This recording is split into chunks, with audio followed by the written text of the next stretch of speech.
नमस्कार दोस्तों, एक बार फिर स्वागत है आपका मैगज़ीन इंडिया में। मैं हूं विशाल दहिया और आज हम बात कर रहे हैं दिल्ली की राजनीति की। दरअसल दिल्ली की राजनीति में पिछले 2 दिनों में काफ़ी बड़ा मोड़ आया है। दिल्ली के मुख्यमंत्री अरविंद केजरीवाल, जो कि आम आदमी पार्टी के कन्वीनर भी हैं, उन्होंने मुख्यमंत्री के पद से इस्तीफा दे दिया है और उनके स्थान पर अब आतिशी मरलेना दिल्ली की नई मुख्यमंत्री होंगी। आतिशी के लिहाज से अगर देखा जाए तो कम ही समय में बहुत जबरदस्त तरक्की जो है राजनीतिक का जो उनका करियर है उसमें कही जा सकती है। 2020 में वो विधायक बनी थी, 2023 में मंत्री बनी आम आदमी पार्टी की दिल्ली की सरकार में और अब 2024 में वो मुख्यमंत्री की कुर्सी पर बैठ गई हैं। हालांकि इस कुर्सी पर वो कुछ ही महीने बैठ पाएंगी। दरअसल दिल्ली में अगले साल की शुरुआत में विधानसभा चुनाव भी होने हैं। तो इन सब राजनीतिक घटनाक्रमों पर और विस्तार से जानकारी के लिए, थोड़ा-सा बारीकी से समझने के लिए कि आखिर क्यों दिया अरविंद केजरीवाल ने इस्तीफा और आतिशी मरलेना को ही क्यों उन्होंने अपना उत्तराधिकारी दिल्ली के मुख्यमंत्री के तौर पर चुना। इन सब बातों के लिए हम एक खास मेहमान के पास चलते हैं। हमारे साथ वरिष्ठ पत्रकार हर्ष रंजन जुड़े हुए हैं। हर्ष जी, स्वागत है आपका एक बार फिर मैगज़ीन इंडिया पर। कई कई मायनों से इस घटनाक्रम को देखा जा रहा है और आपके विचार हम और भी कई चैनलों पर सुन रहे थे, देख रहे थे। आपने काफ़ी बारीकी से इसका विश्लेषण भी किया है। तो सबसे पहले सवाल से शुरुआत करते हैं तुरंत और पहला सवाल तो सबके मन में यही उठता है कि जब जेल जाने पर भी अरविंद केजरीवाल ने इस्तीफा नहीं दिया, तो बेल मिलने के कुछ ही दिन बाद इस्तीफा देने की उनको क्या सूझी? देखिए, ये सवाल बहुत दीगर है और हर तरफ इसी सवाल की चर्चा हो रही है कि आखिर उन्होंने पहले क्यों नहीं इस्तीफा दिया? एक इतिहास क्यों रचा कि संविधान में उनकी कोई रुचि नहीं है, कोई उसके लिए रिस्पेक्ट नहीं है। आम तौर पर जेल जाने के पहले देश के सभी मुख्यमंत्रियों ने जो भी अब तक गए हैं, इस्तीफा दे ही दिया है उन्होंने। मामले वैसे तो बहुत लोगों पर चल रहे हैं, लेकिन जेल जाने के पहले लोगों ने दिया है। मुझे लगता है कि देखिए अरविंद केजरीवाल को समझना होगा, ये कोई परंपरागत राजनीति करने वाले हैं नहीं। 2013 में इन्होंने पहली बार चुनाव में उतरे, चुनाव लड़ा और हमने देखा कि सीधे मुख्यमंत्री ही बन गए। पहली बार 2013 में, फिर 2014 में। जो एक भूमिका होती है एक नेता की विपक्ष के तौर पर या विधायक रहते हुए या मंत्री रहते हुए, उसका स्वाद या उसका एक अनुभव जो है, वो इन्होंने लिया नहीं। इनको सीधे वो कुर्सी मिली है, जहाँ लोग बड़े संघर्ष के बाद पहुँचते हैं, तो इनके लिए हर एक्सपीरियंस पहला एक्सपीरियंस है। तो मुझे अब जो लग रहा है, अरविंद केजरीवाल की राजनीति इसीलिए बिल्कुल आप देखेंगे कि एक अलग किस्म की है, आप उसका अंदाज़ा नहीं लगा सकते, क्योंकि वो उस परंपरागत तरीके से आए ही नहीं है। तो जब इनको जेल हुई तब तक शायद इनको ये लग रहा हो कि अरे ये हम पर झूठे आरोप हैं, इन आरोपों से हम बरी हो जाएँगे। हमें तो भारतीय जनता पार्टी फँसाने की कोशिश कर रही है, केंद्र में चूँकि उसकी सरकार है, एजेंसियों का गलत उपयोग किया जा रहा है, तमाम तरीके की चीज़ें हैं। लेकिन जब 5-6 महीना जेल में रह गए, हालाँकि ये अनुभव उनको मनीष सिसोदिया के केस से हो जाना चाहिए था, लेकिन शायद नहीं हुआ।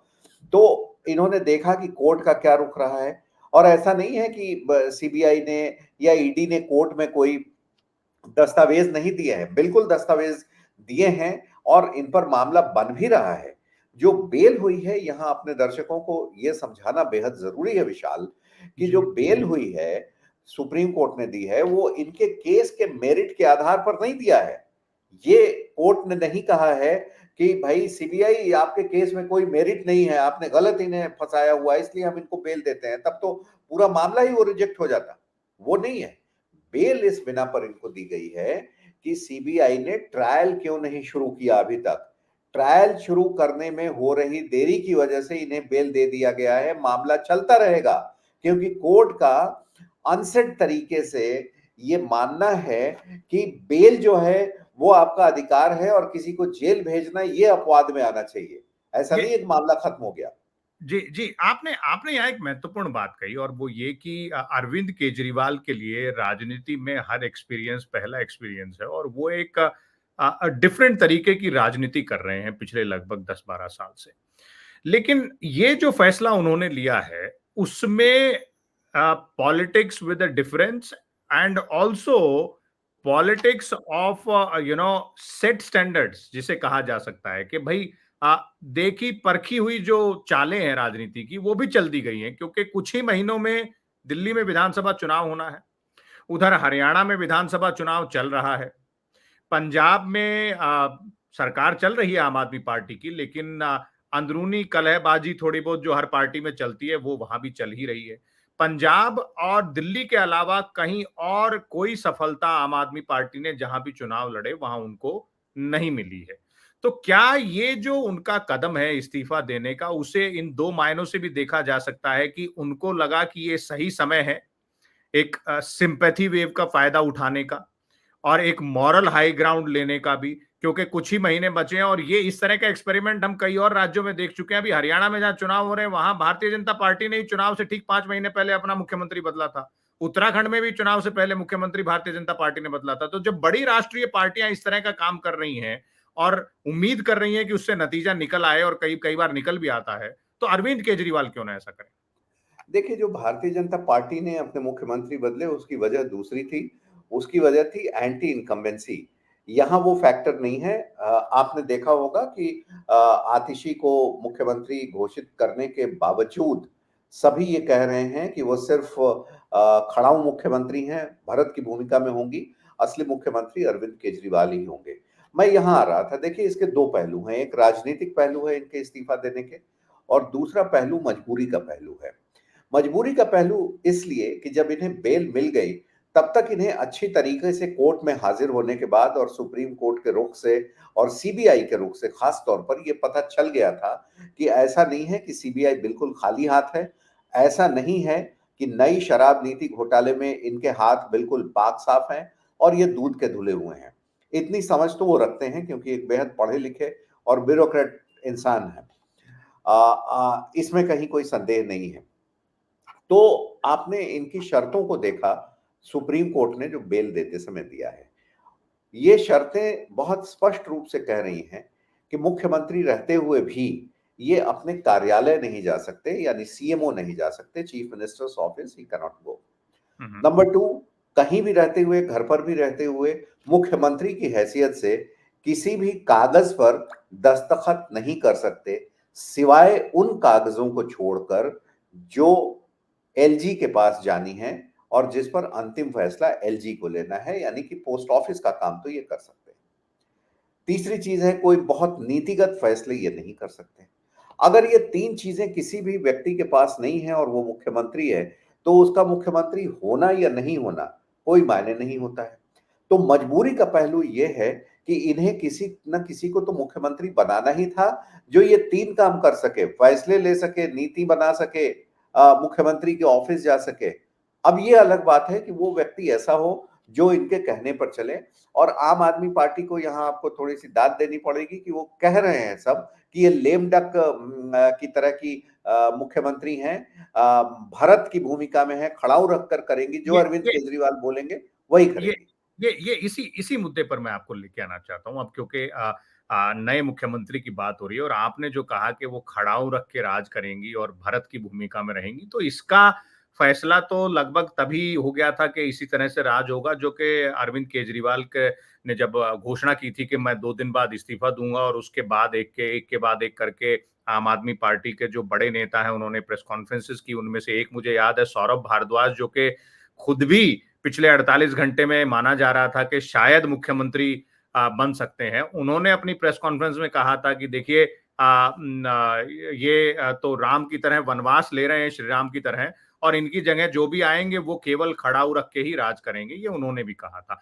अब ये जो बात आप कह रहे हैं वो दीगर है कि भाई कोई भी मुख्यमंत्री जब अपनी कुर्सी छोड़ता है तो ऐसा चेहरा जरूर ढूंढता है कि कल को जब वापस आना पड़े तो ज्यादा हील हुज्जत ना करनी पड़े, जैसा कि हेमंत सोरेन को शायद करनी पड़ी।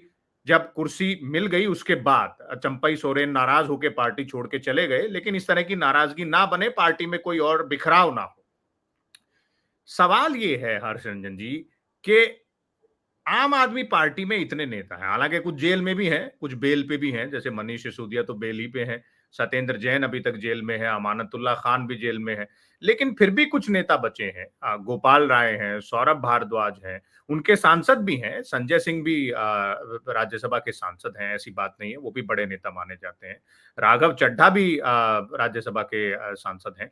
लेकिन ऐसा क्या कारण आपको लगता है कि अरविंद केजरीवाल ने आतिशी मरलेना को ही चुना अपने उत्तराधिकारी के तौर पर, जबकि उनका तो राजनीतिक एक्सपीरियंस इन सब के मुकाबले अगर राघव चड्ढा को छोड़ दिया जाए तो बहुत कम है। जैसा कि मैंने शुरुआत में बताया, 2020 में विधायक बनी, 2023 में मंत्री बनी और शायद सबसे छोटे राजनीतिक करियर के साथ जो है मतलब मुख्यमंत्री बनी अरविंद केजरीवाल को अगर छोड़ दिया जाए। देखिए, मनीष सिसोदिया के साथ भी ऐसा ही था। 2013 में पहली बार चुनाव लड़ा और सीधे उप मुख्यमंत्री बन गए। सो इस पार्टी में तो ऐसी चीजें हैं। दूसरी रही बात कि मारलेना आतिशी ही क्यों, तो आप ये देखिए कि इनके अलावा क्या ऑप्शन था। जाहिर सी बात है कि यहाँ झारखंड का मामला नहीं है, क्योंकि यहाँ चुनाव होना है। हो सकता है कि अगर महाराष्ट्र के साथ ही हो जाए तो अगले महीने या नवंबर में ही चुनाव हो जाए, क्योंकि बीजेपी भी ये कह रही है, मान रही है कि जल्दी से जल्दी चुनाव करा देना चाहिए। वैसे जब भी चुनाव में 6 महीने से कम का वक्त रहता है तो पूरा मामला जो है वो चुनाव आयोग के पास चला जाता है, और चुनाव कब कराना है कब नहीं कराना है इस पर अंतिम फैसला जो है वो चुनाव आयोग ही करता है। अब 6 महीने में तो हो ही जाता है कंप्लीटली चुनाव आयोग के पास। ऐसे भी जब चुनाव कराना है नहीं कराना है इसका फैसला चुनाव आयोग ही करता है। गुजरात का भी एक उदाहरण ले लीजिए। 2002 में 8 महीने के आसपास थे और मोदी साहब वहां मुख्यमंत्री थे और चुनाव कराना चाह रहे थे। JM Lyngdoh CEC chief election commissioner थे और चुनाव वहां नवंबर में होना था, और ये अप्रैल मई की बात कर रहे थे।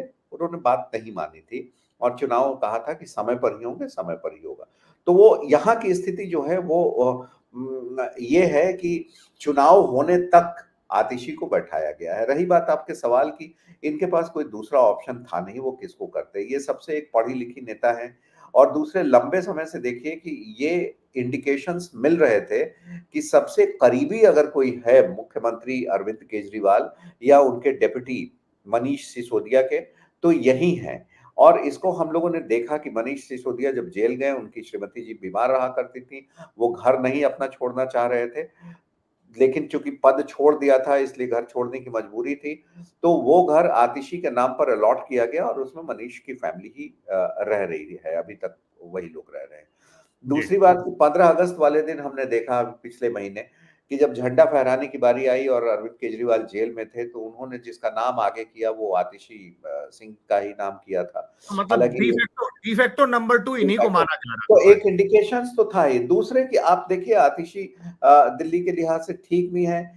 एक तो बड़ा भाई मानती हैं, सत्ता आराम से छोड़ देगी, और चुनाव होगा तो उसके बाद सत्ता छोड़ने नहीं छोड़ने का सवाल ही नहीं है। चुनाव के बाद तो फिर सारी चीजें नई तरीके से होंगी।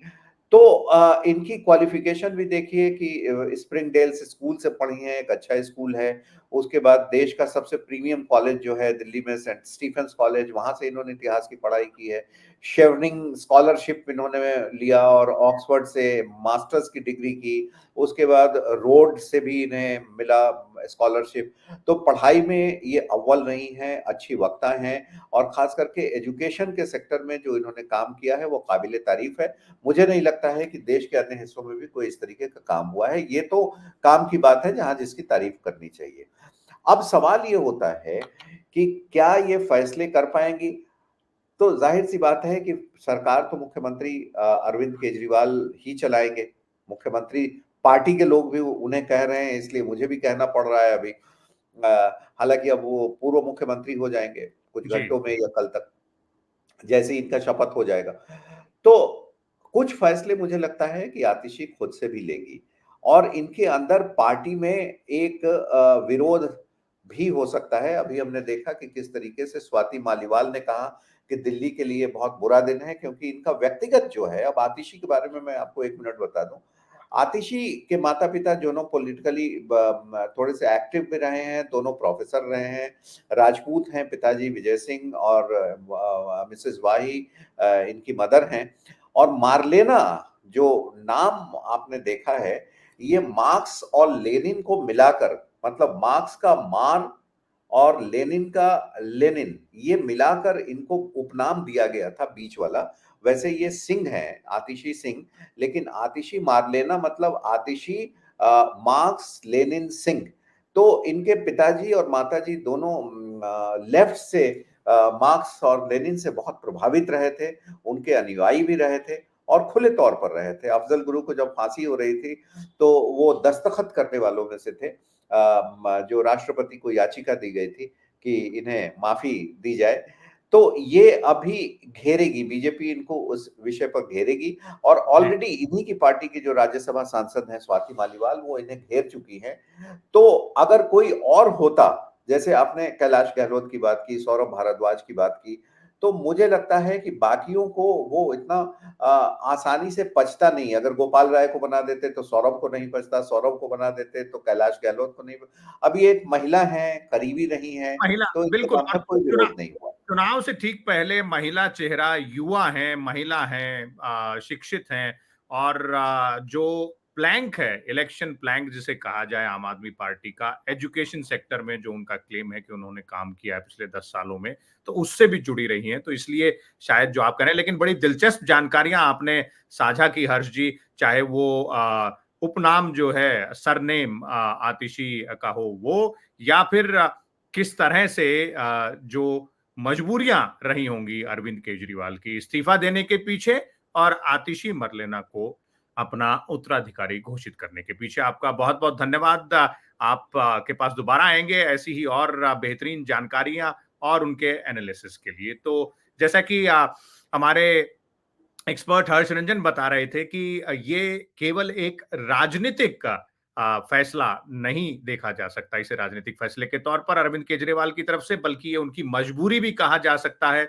क्योंकि एक मुख्यमंत्री के तौर पर काम करना उनके लिए लगभग मुश्किल हो चला था और चुनाव से ठीक पहले एक मैसेज भी शायद वो अपने वोटरों को देना चाहते थे कि युवा, महिला और शिक्षित चेहरे उनकी पार्टी में हैं जिनको वो आगे बढ़ाना चाहते हैं। तो इंतजार करना पड़ेगा दिल्ली के चुनाव का, ये समझने के लिए और देखने के लिए कि क्या जो दिल्ली की जनता है वो अरविंद केजरीवाल के इस फैसले से खुश हुई या नाखुश हुई। और अगले कुछ महीनों में जब आतिशी मरलेना मुख्यमंत्री के तौर पर कुर्सी पर बैठेंगी, तो वो किस तरह के फैसले करेंगी? क्या वो कोई बड़ा फैसला ले पाएंगी, सही फैसला ले पाएंगी, या फिर उन्हें किसी रुकावट या बगावत का सामना करना पड़ेगा? आप देखते रहिए इसी तरह के मुद्दों और उनके सटीक विश्लेषण के लिए मैगजीन इंडिया, और जुड़े रहिए हमारे चैनल के साथ। सब्सक्राइब कीजिए, हमारे वीडियोस को लाइक कीजिए और कमेंट करके बताइए कि और कौन सी बातें हैं, कौन से वो मुद्दे हैं जिनको आप मैगजीन इंडिया पर देखना चाहते हैं। नमस्कार, धन्यवाद।